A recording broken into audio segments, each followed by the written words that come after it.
السلام عليكم، تحية حب واحترام تقديركم، وين ما تكونوا حياكم الله وسهلا بكم قناة رحلة زين. مثل ما عودناكم خلونا نصلي على رسول أفضل الصلاة عليه والسلام، ونخلي لايك وكومنت واشتراك، ولا تنسون أهم شيء تعليقاتكم وتحفيزكم إلي، لأن هذا يشجعني ويخليني أقدم لكم كل ما هو مميز وغريب راح تلقيه عندي. فاليوم جيناكم قصة جدا مميزة وغريبة من نوعها، ولأول مرة راح تمر على مسامعك. بس قبل كل شيء حضر شيبسك وعصيرك المفضل، لأن رحلتنا طويلة، واربط الأحزمة ويلا ننطلق بالرحلة.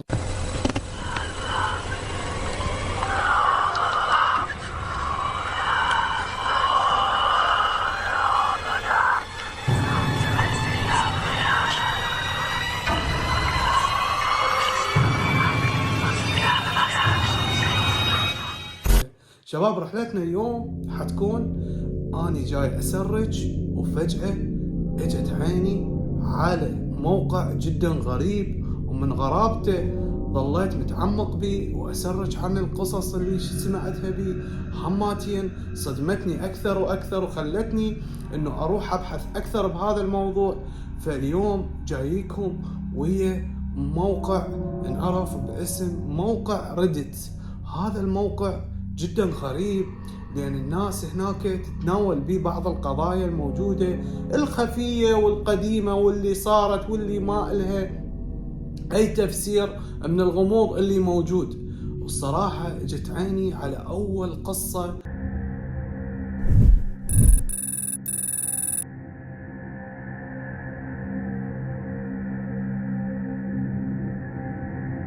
منزلها شخص يدعى باسم راؤول بسنة 2019.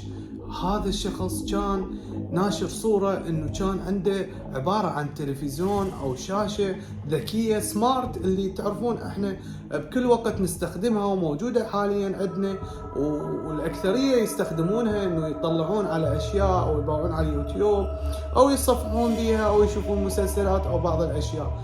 ففجأة هذا الشخص يقول قعدت وفتحت الشاشة، وفجأة طلع لي وانا جاي اشاهد على مقطع اشوفه في لعبة او مسلسل. ففجأة وطلع لي اعلان، والاعلان جدا غريب، بحيث المدة الزمنية مالت الاعلان تقريبا 5 ساعات. يقول انا بالبداية تفاجأت ورا ما شفت انه الاعلان طولة مدته 5 ساعات. هذا جدا غريب، لان بصورة عامة الاعلانات تصير مدة الزمنية مالتها انه السكيب مالتها تضغطها التخطي ما تتعدى 5 أو 10 دقائق بالاكثر، تمام؟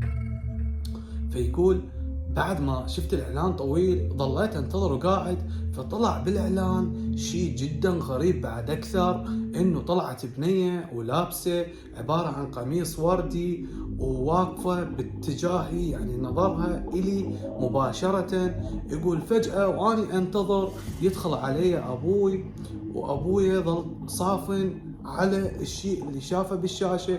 يقولوا وهو دخل ابوي على الغرفة اشوف انه البنية اللي بالشاشة ظلت تباوع لابويا وين ما لحد ما وقف. فتفاجأت بالمنظر اني اللي شفته، بحيث احنا بالبداية ما صدقنا واخذنا الموضوع بهزار وضحك وظلينا نضحك. ففجأة ويصير شيء بعد ارعب، انه ابويا بدأ يسولف او يحكي وياي كلمة سماها ما اعرف بالصينية تشانغ تشانغ هيك شيء اسمها. يقول وفجأة انه البنية نطقت هاي الكلمة. يقول من كثر ما خفنا ورعبنا على طول رحنا طفينا الشاشة وغلقناها، وظلت هاي القصة محور غرابة، بحيث انه نزلها الشخص على هذا البرنامج وسأل الاشخاص اللي موجودة، قال لهم هل مرت عليكم حالة نفس هاي الحالة اللي موجودة حاليا اللي شفتوها؟ يعني سأل الناس اللي موجودة على هذا الموقع وراد يستفسر من عندهم يعرف هل هم مارين بنفس الحالة اللي مر بها هذا الولد. فالأكثرية ردوا عليه وقالوا له نعم اكو وحدة بنية هماتين هاي البنية من شدة الغرابة والموضوع اللي صار بعد أرعب من هذا الموضوع أكثر، بحيث إنه البنية تسولف وموجودة بالصور والفيديوهات راح أبقيتكم إياها تشوفونه. البنية تسولف تقول إنه أني لزمت الشاشة وشغلتها وبديت انه ادخل على اي برنامج اريد ادخل عليه باليوتيوب او اي مقطع موجود، يقول فجأة واذا انه يطلع الموقع ويطلع لي شكل على شكل نمر او شكل شيء مقنع غريب، وهذا الشكل متلصق يعني معلقه او لاق صاير بالصوره انه ما يروح هذا الشكل نهائيا. ايش قد ما تدور البنيه بالشاشه انه هذا الشيء باقي ويطلع كانما خطأ وترجع هاي الصوره من جديد. فراحت البنيه قررت انه تروح تستخدم جوالها او تليفونها حتى تشوف انه هل المشكله نفس الشيء او المشكله فقط بالشاشه. Okay, so I'm trying to watch Markiplier's new gaming thing, Flathead. I click it, and this is what keeps popping up. Did you start it? Maybe. This weird, deranged fursuit. That's what I'm doing. Yeah, I keep trying to start it, and it keeps bringing up that, like, cursed as hell fursuit. Somebody's hacking or... Creepy fursuit don't equal internet's broken. فبعد ما راحت وفتحت التليفون مالتها ودخلت على المقاطع طبيعية واشتغلت ما بيهين شيء، فقط انه بالشاشة، فخافت من الشاشة وعلى طول راحت طفتها. وهذا صار الشيء بالشاشة عبارة عن تهكير او انه تهكرت الشاشة، دخلوا لها، لان تعرفون حاليا الشاشات عبارة عن سمارت وسهل انه اختراقها او تهكيرها حاليا بهذا الوقت. والغرابة استمرت وما توقفت لهنا، اللي جينا القصة اللي أرعب بعد أكثر اللي صارت بعد ما بحثت أنا بهذا البرنامج. فجأة وتجي على شخص عايش بالمكسيك، بين المكسيك وتكساس، وتحديدا نهر موجود بالمكسيك بسنة 2021.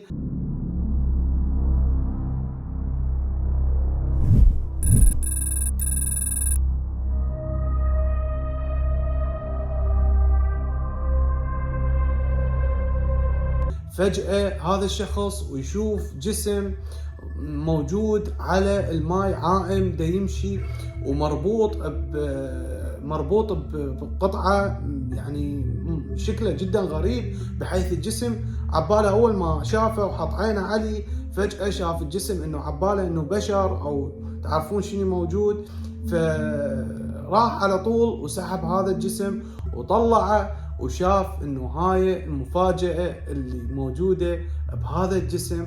ورا ما فتحها وشافها طلعت جسم عبارة عن دمية، والدمية جسمها جدا كبير والاصابع مالتها محترقة، والتفاصيل اللي موجودة بالجسم جدا غريبة، بحيث الأصابع مالتها محروقة كأنما إنه اللعبة هاي محروقة سابقا. فعلى طول الشخص لما شافها بدون أي سابق كلام أو أي شيء على طول أخذ هاي اللعبة أو الدمية وحرقها.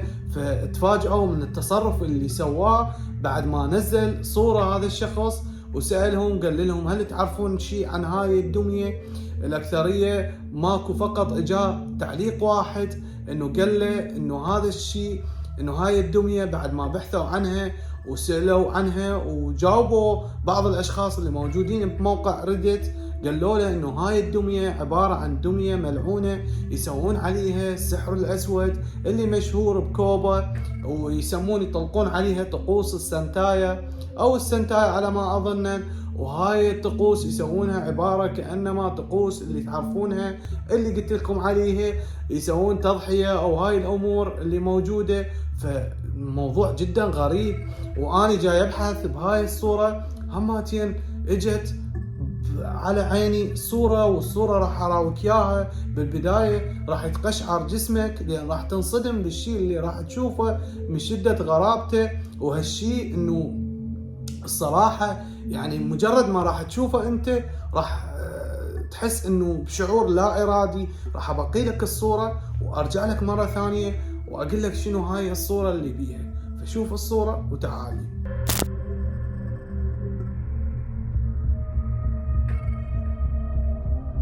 شفت الصورة؟ الصورة عبارة عن دمية، والدمية كأنما طفل. قصة هاي الصورة انه هاي البنية نزلتها وتقول انه لقيت هاي اللعبة موجودة بالقبو مالتي جوا. فبعد فترة بعد ما نزلتها وحبت تسأل المتابعين، وإذا مفاجأة تصير، يختفي التعليق وينتهي المنشور أو ينحذف المنشور فجأة. فالناس قررت أنه تتجه للشرطة أو تتجه المكان حكومي حتى يبلغون على صاحبة هاي الصورة. فظلوا شاكين بالشكل اللي شافوه، لأن الشكل والملامح تثبت أنه هاي مو دمية. أول ما تجي على نظرك تقول هذا كأنما طفل موجود ومحنط، والشكل مالته والغرابة. غرابة هذا الشيء أنا جسمي رأسا على طول كش يعني، وتفاجأت بهذا الشيء اللي شفته. والشيء الأكثر غرابة إنه شخص قاعد يبحث على جوجل ايرثينج، فجأة واجت ايده او بحث وطاح على شيء موجود تحديدا بطغزستان. تمام، بهاي الدولة بطغزستان لقى انه عبارة عن نجمة سداسية طولها او مساحتها 300 متر. بس يعني السؤال والغرابة اللي موجودة بهذا الموضوع، منو سوى هاي النجمة، وشنو الغرابة اللي موجودة بهاي النجمة، وليش بهذا المكان تحديدا؟ لحد الآن ماكو أي تفسير منطقي لهذا الموضوع.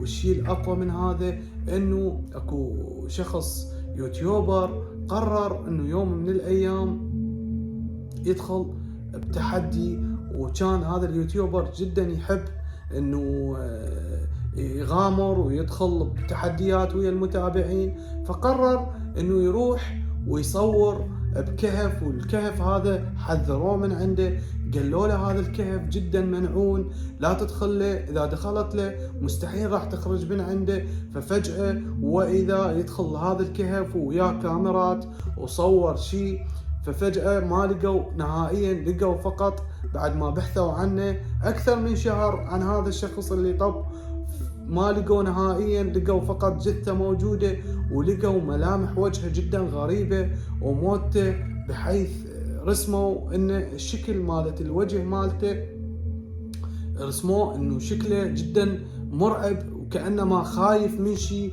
ولقوا صورة على كاميرته موجودة، راح ابقي لكم اياها من شدة الصورة، يعني شدة غرابتها ومفاجأتها، انه انت عبارة بس تشوف المنظر راح قلبك يرجف.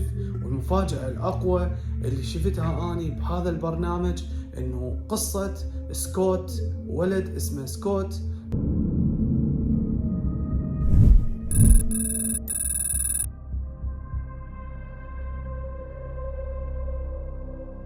تمام، هذا الولد اختفى بعد 23 سنة او 28 سنة، بس اختفاءه جدا غامض، ولحد الان ما لاقينه وما يعرفون عنه اي سر او اي دليل يوصلهم لهذا الولد. ومن شدة غرابة القصة ظلت القصة لحد الان اني افكر بيها، انه فجأة 3 اطفال موجودين بسنة، القصة صارت ب 1988، لقوا انه طفل صاعد على تلة، وهذا الطفل دا يلعب وبي كأنما نوع من التوحد او مريض. فاجوا 3 اشخاص ذول الاطفال وصيحوا علي، فقال لهم اذا تقدرون تعالوا لي تقربوا لي، ما راح تقدرون توصلوا لي او تلزموني. فظل رجع ويلعب بالرمل، بعد طفل صغير وعمره ما يتجاوز تقريبا 10 سنوات او 11 سنة. فقرروا ذول 3 اشخاص يروحوا له. فلما قربوا للطفل، هنا المفاجأة الكبرى انه الطفل ما موجود نهائيا، لقوا فقط جسمه طايح على الارض ويطلع من عنده دم. فالمفاجأة جدا غريبة، بحيث الأطفال انرعبوا من الشيء اللي شافوا، على طول حملوا نفسهم وشردوا وراحوا دخلوا وما حكوا بالموضوع، وظل الموضوع محل كلام ولغز لهذا يومنا. وقضيته ظلت وموجودة فيديو الأخو يسولف انه شلون اخوه اختفى، وصارت بيومها كانت عاصفة جدا مطرية وهواء ورياح كلش Who was the last person to see him? As far as I know, family and friends would have been my older sister Stacy before she had left for work and stuff, and she was there when he had come home and changed after school and that. So, as far as I know, it was Stacy. And what did Stacy see? He was the last time she had seen him. He was at the top of the hill, just قوي، فما قدروا انه يبحثون عنه اكثر. دوروا عليه بكل مكان موجود، نهائيا ما لقوا اقل يعني اي دليل يوصلهم انه ابنهم، هل هو مات، هل هو اختطف، هل هو ماكو اي اثر له نهائيا. ولهذا يومنا ظلت قصته هاي محل الصراحة يعني لغز غامض لهذا يومنا، وماكو اي تفسير منطقي لهاي القصة. ومو بس هذا الموضوع، الغرابة ظلت تستمر بهذا الريدت، انه هذا البرنامج قلت لكم ينزل عبارة عن قضايا، والقضايا اذا تتعمق بها اكثر راح توصلك الى مرحلة انه انت تظل بخوف ورعب، لان كل قضية موجودة عبارة عن اكثرية موجودين، يعني هناك موجودين تعرفون شني. فابسط مثال راح اعطيك مثال على قصة لقيتها هناك، تسولف اكو بنية نزلت منشور قالت شنو اكثر شيء رعبكم او موقف مريتوا به من الرعب. فقالت هاي البنية تسولف تقول بسنة 2012 جاي نمشي بمكان بامريكا، يتمشون بمكان، وهذا المكان عبارة عن اشجار، وعبارة عن الاشجار مغطية هذا المكان، ومن شدة الظلام اللي بيه ما تقدر تشوف القمر انت فوق. فتقول انه طبق والدي ووالدتي طبقوا السيارة على صفحة وبدأوا يتمشون اثنيناتهم لحد ما بدأ انه الظلام حالك كلش، يعني سواد كلش ما تشوف. فتقول فجأة وابويا تجي رجله يعني دا يمشي، وصارت رجل ابوي على شيء طري، فابوي توقف هنا على طول افتر ورجع ما كمل الطريق لقدام. ففجأة ومرت الايام وقاعدين على التلفاز البنية هاي اللي تسولف القصة اللي وياها والدها ووالدتها، وقاعدين فجأة يطلع لقاء صحفي لقاتل معروف متسلسل اسمه تيد باندي على ما اظن. هذا تيد العفو باندي، انه هذا القاتل المتسلسل، هذا الشخص قالوا له شنو اكثر شيء يعني فضحك او اكثر شيء انت خفت من عنده. قال لهم بيوم من الايام بالليل شفت شخصين رجال ومرأة جاي يمشون، واني توني يعني ماخذ انسانة وتعرفون شني. فيقول فرحت لبدت بمكان قريب على الشيء اللي سويته، يقول فشفت انه مرأة هي وزوجها جاي يمشون وجايين باتجاهي. ففجأة انا تفاجأت، يقول من شفت المنظر انه الزوج والزوجة على طول انسحبوا وما كملوا طريقهم، على طول رجعوا افتروا بعد ما داسوا على الشيء ذاك ورجعوا. فالاب والام ظلوا بصدمة من حالهم، وتذكروا الموقف من مشوا ورجعوا، وكان بينهم وبين الموت عبارة عن شعرة، حرفيا بين الموت وهم شعرة. يعني تخيل انت لو مكمل الطريق لقدام كان على طول انه الاب والام اصبحوا جزء من الاشياء اللي يسويها هذا القاتل المتسلسل. فاشكركم من القلب، وصلنا للختامية. يا ريت انه القصص كلهن انالت اعجابكم. قلت لكم انه هذا البرنامج حاولوا انه تنزلونه وتشوفون بيه وتترجمون، هو على طول البي الكتابة او الكلام البي كله انجليزي، فتقدر انه تترجمه وتفتهم من الموضوع وتبحث به اكثر. هاماتين انه تتعلم او تفهم من عنده معلومات جديدة، او تعرف عنه قضايا جديدة تفيدك بالمستقبل وتسمعون من عنده. فاشكركم من القلب لكل شخص سمعنا وسمع القصص كلها، وسامحونا على التقصير والاطالة، ويا ريت انه القصص انالت اعجابكم. اشكركم، ولا تنسونا ولا تبخلون علينا باللايك والكومنت والاشتراك، واشكركم على كل شيء. وان شاء الله بقادم الايام اجمل القصص واشياء مميزة لكم. وصلنا نهاية القصة. بعد التقدير بالك هذا موقع ينزلون به ناس كلها تعرفون شنو، دير بالك على نفسك، مو توصيني وتقول لي ها زوين انت شنو جاي تجيب لي اشياء غرابة. لازم غرائب تفيدك. صح لو مو صح؟ الغرائب تعلمك، تعرف معلومة جديدة، تستفاد من عندها، صح ولا لا؟ صحيح. ما قلتوا لي ايش رايكم؟ باولا تشوفها ولا لا؟ خوالكم ذولي. اشكركم. سامحونا على التقصير، ووصلنا لنهاية القصة. خلصت فلوسكم، يلا روحوا ناموا، تصبحون على ألف خير، ومع السلامة.